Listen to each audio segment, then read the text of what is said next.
Hello viewers, welcome to my channel. I am Anjali and in today's classes I am discuss the chapter The Living Organism and Their Surroundings. This is important chapter for class 6 students and this chapter comes in your UT's exams. Chapter is The Living Organism and Their Surroundings. Firstly chapters के अगर हम लोग title को देखें तो living organism का मतलब होता है जिंदा इंसान। जो भी इंसान जिंदा है, अब जिंदा इंसान की क्वालिटीज़ क्या क्या होती हैं कि वो रिप्रोडक्शन कर सकते हैं, वो ग्रो कर सकते हैं, वो वन प्लेस से अनदर प्लेस जा सकते हैं, मतलब कि मूव कर सकते हैं, उनके अंदर फीलिंग्स पाई जाती हैं। तो ये सारी जो क्वालिटीज़ होती है वो एक लिविंग ऑर्गेनिज्म के अंदर पाई जाती हैं।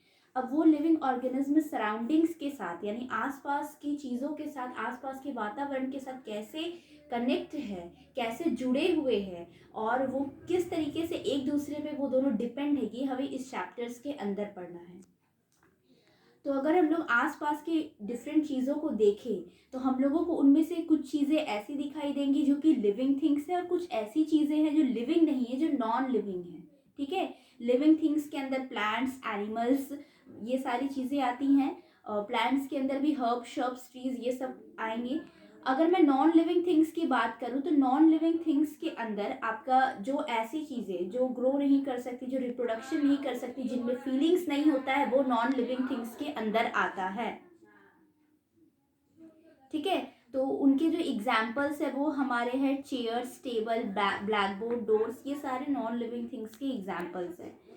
तो अगर मैं क्लाइमेटिक फैक्टर्स की बात करूं तो यहाँ एक क्लाइमेटिक फैक्टर होता है। क्लाइमेट यानी कि वेदर से रिलेटेड, जो कि टेम्परेचर होता है, सनलाइट होता है, रेनफॉल होता है, ये सब क्लाइमेटिक फैक्टर है जो अफेक्ट करता है लिविंग थिंग्स को। ठीक है, अगर मैं बात करूं तो इन्वायरमेंट या सराउंडिंग का मतलब आसपास की चीज़ें होती हैं। इन्वायरमेंट क्या है? The physical and biological condition surrounding an organism from its environment. जो फिजिकल और बायोलॉजिकल कंडीशन हमारे आसपास है, किसी भी कोई भी एक ऑर्गेनिज्म के आसपास जो फिजिकल और बायोलॉजिकल कंडीशन है, वो फिजिकल और बायोलॉजिकल कंडीशन जो वहाँ मौजूद है वही उसका इन्वायरमेंट होता है। जैसे कि अगर मैं एक लिविंग ऑर्गेनिज्म हूँ तो मेरे आसपास का जो बायोलॉजिकल और फिजिकल सराउंडिंग है, आसपास में किस तरह का वातावरण है, कैसे लोग रहते हैं, किस तरह की चीज़ें हैं, ये सारी जो चीज़ें हैं ये मेरा इन्वायरमेंट क्रिएट करता है।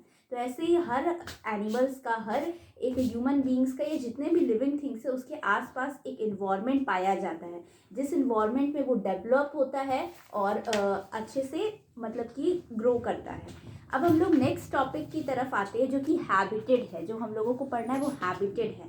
सो बेसिकली हैबिटेड क्या होता है? हैबिटेड का मतलब अगर मैं बताऊं तो रहना, घर। ठीक है, we live in a town and cities because these places fulfil our daily needs like food, water and shelter. हम लोग टाउन यानी टाउन और सिटीज़ में रहते हैं। क्यों रहते हैं? क्योंकि यहाँ पर ही हमारी जितनी भी डेली नीड्स होती हैं, जितनी भी हमारी आवश्यकता के लिए जो हमारे सामान होते हैं, जैसे कि फूड, वाटर, शेल्टर, ये सब अवेलेबल है। In fact all the living things जैसे कि plants and animals prefer to live in those place that are best suited to their needs. जितनी भी लिविंग थिंग्स है वो सब ऐसे हैबिटेड, ऐसे जगह पे रहना पसंद करते हैं जहाँ पर ही उनके सूटेबल के लिए, उनकी आवश्यकता अनुसार उन्हें सारी चीज़ें जो है वो प्रदान की जा रही हैं। तो वो उनका हैबिटेट कहलाएगा। The place where living organism, plants and animals live is called their habitat. जो भी प्लांट या लिविंग ऑर्गेनिज्म या एनिमल्स जो जिस जगह पे रहते हैं वो जगह ही उनका हैबिटेट कहलाता है। और हैबिटेट वो उनका तभी बन पाएगा जब वो हैबिटेट उनकी सारी आवश्यकताओं को पूरा कर सकता है।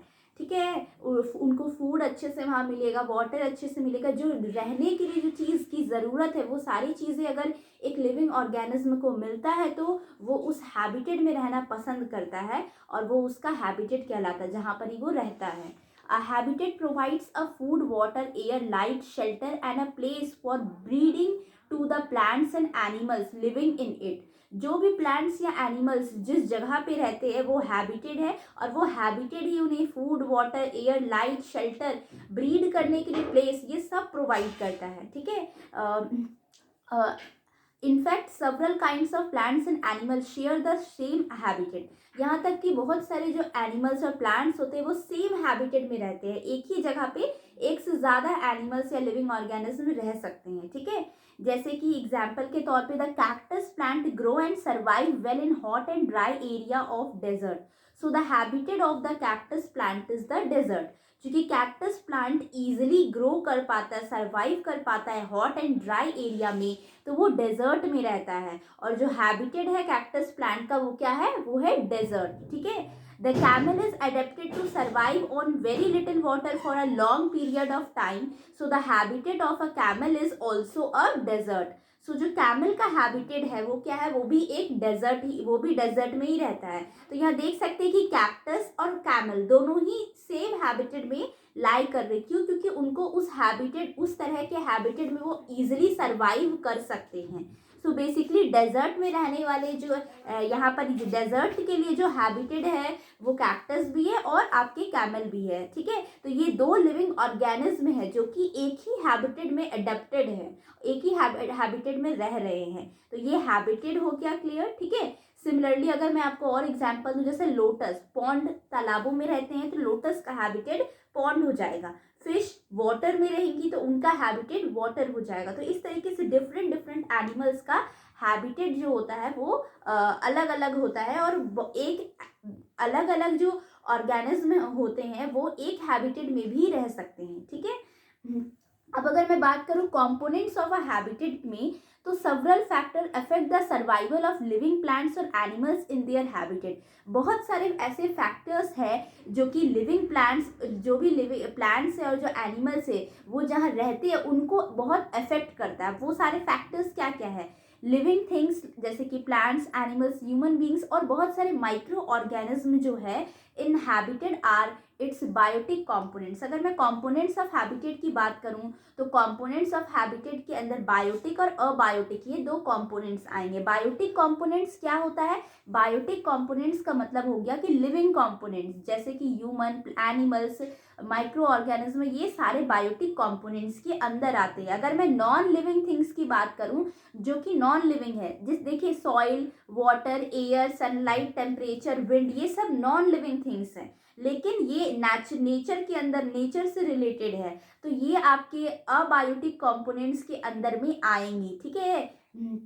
तो जो कोई भी एनिमल्स जो होते हैं वो उनमें बायोटिक और ये अबायोटिक, ये दोनों कंपोनेंट हमारे आसपास के इन्वायरमेंट में पाया जाता है, ठीक है।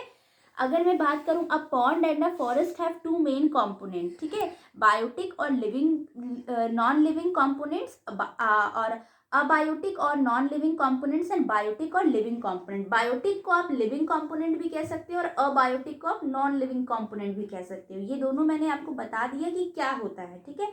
अब मैं बताऊंगी अबायोटिक कंपोनेंट्स। तो अबायोटिक कंपोनेंट्स मैंने पहले ही बताया कि air, water, light, soil, temperature, rainfall, wind, ये सारे अबायोटिक कंपोनेंट है। ये नॉन लिविंग थिंग्स के अंदर में आते हैं और फॉर्म करते हैं physical environment of a place. जो भी जगह है उसका फिजिकल इन्वायरमेंट जो है वो मतलब कि वो क्रिएट करते हैं फिजिकली, और ये सारी चीजें इफेक्ट करती है लिविंग ऑर्गेनिज्म को भी, ठीक है। These are also abiotic component. तो ये सारे अबायोटिक कंपोनेंट्स के अंदर आते हैं और a factor because they influence and are able to change the climate of the place, hence they are climatic factor and they help in survival of living being in a place or habitat, ठीक है।